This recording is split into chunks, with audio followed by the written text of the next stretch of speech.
Muy buenos días. Se abre la audiencia en vista pública en el expediente número 5491 del presente año, formado por apelación directa de sentencia en amparo en la acción constitucional promovida por José Manuel Meneses Rodas contra el juez octavo de primera instancia civil del Departamento de Guatemala. El señor secretario general de la Corte dará lectura a la parte conducente de las consideraciones y a la parte resolutiva del fallo apelado y efectuará las advertencias reglamentarias correspondientes a la presente audiencia. En el uso de la palabra, el abogado secretario de la Corte. Gracias, señor presidente. Quien promueve la acción de amparo señaló como acto reclamado la resolución que dictó la autoridad recurrida dentro del proceso ejecutivo en la vía de apremio identificado con el número EBA 01044-2015-00919 de fecha 3 de mayo de 2017. La Sala Segunda de la Corte de Apelaciones del Ramo Civil y Mercantil, constituida en Tribunal de Amparo, en su sentencia de primer grado fechada el 6 de octubre de 2017, consideró: este tribunal establece que en la resolución dictada por el tribunal recurrido de fecha 3 de mayo de 2017, advierte la existencia de violaciones de la ley que se denuncia, no habiendo resuelto congruente con las peticiones de fondo, y para garantizar la tutela judicial efectiva, ya que el objeto de la impugnación es la notificación de la misma, y en dicha resolución se indica que el ejecutado no impugnó en el término establecido después de la notificación por edicto, por lo que se considera que se violentaron los derechos constitucionales de defensa y debido proceso, los cuales se encuentran regulados en los artículos 12 y 39 de la Constitución Política de la República de Guatemala, tal como lo indica el postulante. En tal sentido, es el juez que conoce el derecho durante la sustanciación del medio de impugnación, del estudio de los argumentos que se han individualizado para el medio de impugnación y fundamentos de derecho que se señalan violentados en la resolución impugnada, y de la audiencia evacuada por la otra parte procesal, podrá advertirse si existe o no la violación de ley que se denuncia y resolver congruentemente con las peticiones de fondo, garantizando la tutela judicial efectiva. En consecuencia, se otorga la acción constitucional. Con esos argumentos, el Tribunal de Primer Grado declaró: otorga la acción constitucional de amparo interpuesta por el abogado José Manuel Meneses Rodas en contra del juez octavo de primera instancia del ramo civil de este departamento. Se deje sin efecto el acto reclamado consistente en la resolución de fecha 3 de mayo de 2017, emitida por la autoridad recurrida dentro del proceso de ejecución en la vía de apremio número 01044-2015-00919. En consecuencia, deberá emitirse resolución que en derecho corresponde, admitiendo para su trámite la nulidad por infracción de ley interpuesta por el abogado José Manuel Meneses Rodas en un plazo máximo de 3 días a partir del día siguiente de quedar firme el presente fallo.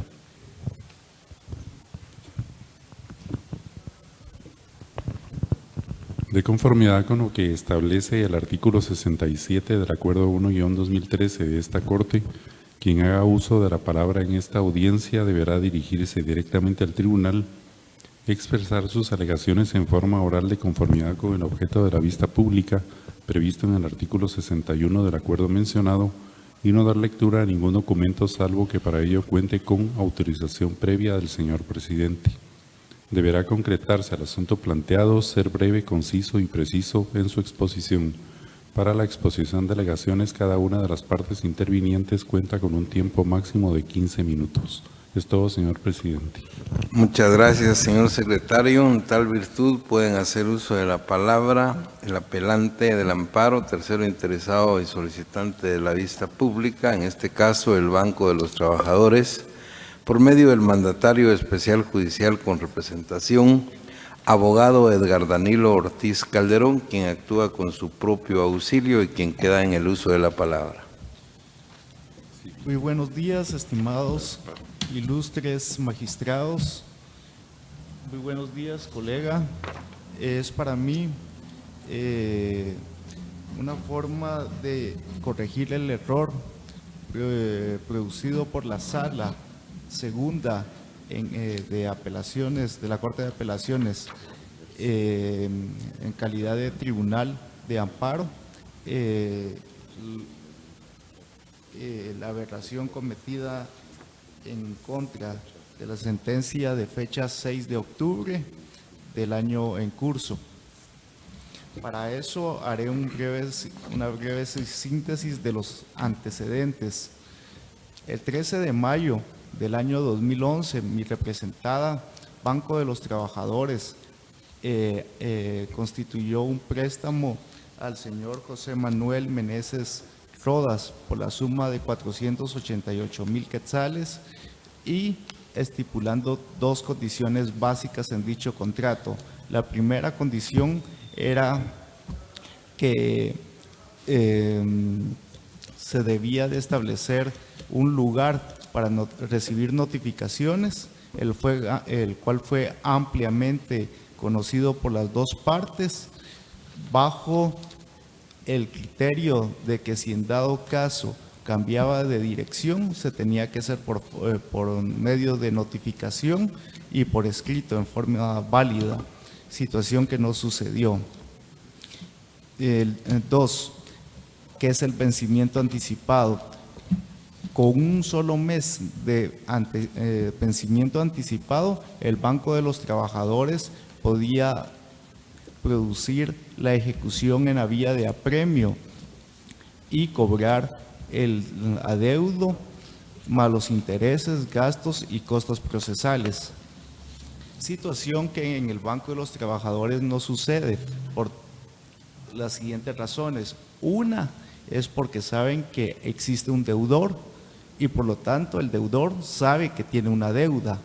Dos, porque antes de actuar judicialmente llama una serie de veces en forma amigable al deudor para que se presente a las oficinas a tratar de llegar a un arreglo, una novación, o bien si no hay otro caso, entablar la vía judicial. Tres, que sería que el señor José Manuel Meneses Rodas se presentó personalmente durante la tramitación de la ejecución en vía de apremio al Departamento de Cobros del Banco de los Trabajadores. Esto para tratar de llegar a un acuerdo. Cuatro, el señor el abogado José Manuel Meneses Rodas establece, y no fue sino que hasta que me presenté al tribunal que me di cuenta que tenía una demanda. ¿Cómo va a ser eso, señores magistrados, con todo respeto? Que si yo no tengo ninguna demanda, no tengo ni por qué presentarme a un tribunal y como manifiesta el señor José Manuel Meneses Rodas, hasta que me presenté al tribunal octavo, el juzgado octavo. ¿Por qué causa se iba a presentar? ¿Tenía algo en contra?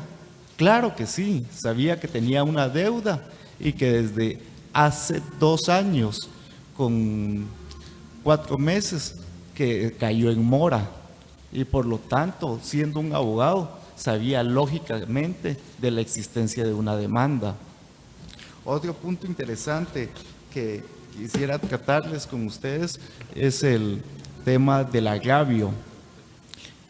En ese sentir, revisando la jurisprudencia de esta honorable Corte, se establece que cuando se presenta en forma extemporánea un recurso de nulidad por vicios de procedimiento, especialmente contra el artículo 107 de la Ley de Bancos y Grupos Financieros, segundo párrafo, que faculta a que se haga la notificación de la primera resolución por edicto de notificación, esto no constituye agravio. Por tal razón, si no hay agravio, menos va a haber conculcación de derecho alguno, como es decir, el derecho de defensa, de debido proceso y de audiencia. Por otra parte,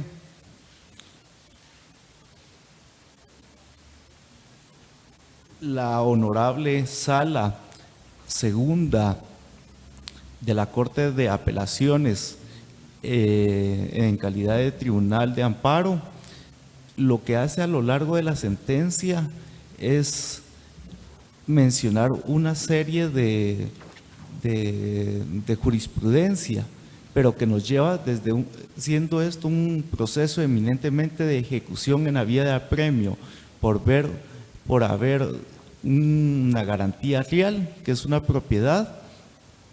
La sala nos lleva desde un juicio ordinario de reivindicación de la cosa, pasando por un juicio oral, prosiguiendo por un juicio ordinario de divorcio, para finalizar como cúspide en un juicio de ejecución en la vía de apremio, pero tratándose de dos iguales. Esa es la gran diferencia, honorables magistrados, que la sala trata a las personas como dos iguales, mientras que aquí estamos hablando de un banco que tiene su propia ley especial y que en sus primeros considerandos indica de que por la agilidad que necesita para recuperar los fondos y trabajar libremente y no arriesgar los mismos de los cuentavientes, se necesita de un proceso especial que es una ley.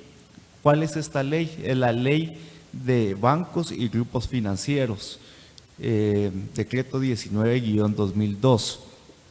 Por lo tanto, como les indicaba, termina la sala concluyendo en un juicio de ejecución entre Pedro, persona individual que no tiene un carácter o una investidura, una facultad, y Juan, indicando de que se hizo por edicto de notificación y por lo tanto este caso es totalmente idéntico, cuando al tratarse de un banco goza de ciertas facultades, como es el artículo 107, segundo párrafo, en el cual indica que habiendo realizado la notificación por medio de notario, por medio de notificador judicial del organismo, del centro de servicios del organismo judicial, cosa que no se hizo una, sino dos veces, la parte ejecutante, o sea, mi representada, Banco de los Trabajadores, tiene la facultad de solicitar a los 15 días que se emita edicto de notificación, se publique una vez en el diario oficial y otro en el de mayor circulación. A partir de esa fecha está ya entablada la litis. Por lo que finalmente solicito que mi escrito de fecha 10 de noviembre de este año y esta breve relación que hago sea tomada en cuenta, pero si no antes manifestar el principio de especial de la ley especial suprime a la ley ordinaria. ¿Qué quiere decir, señores magistrados, con todo respeto a este principio? Este principio es un principio que se realizó para evitar antinomias. ¿Por qué razón? Porque hechos similares pueden confundirse en el apartado de que y también es una cúspide o una totalidad al principio de igualdad. en el caso de que tratar iguales a los iguales en condiciones iguales y desiguales a los desiguales en situaciones específicas. Lo que sucede con mi representada Banco de los Trabajadores en este segundo supuesto, porque la ley especial es la que le faculta y le da vía libre para entablar la litis por medio de edicto de notificación, mientras que el deudor es una persona física, ¿verdad? 3 minutos para hacer conclusiones, abogado, por favor. Entonces, como muy amable magistrado, como conclusiones hago referencia al principio de especialidad sobre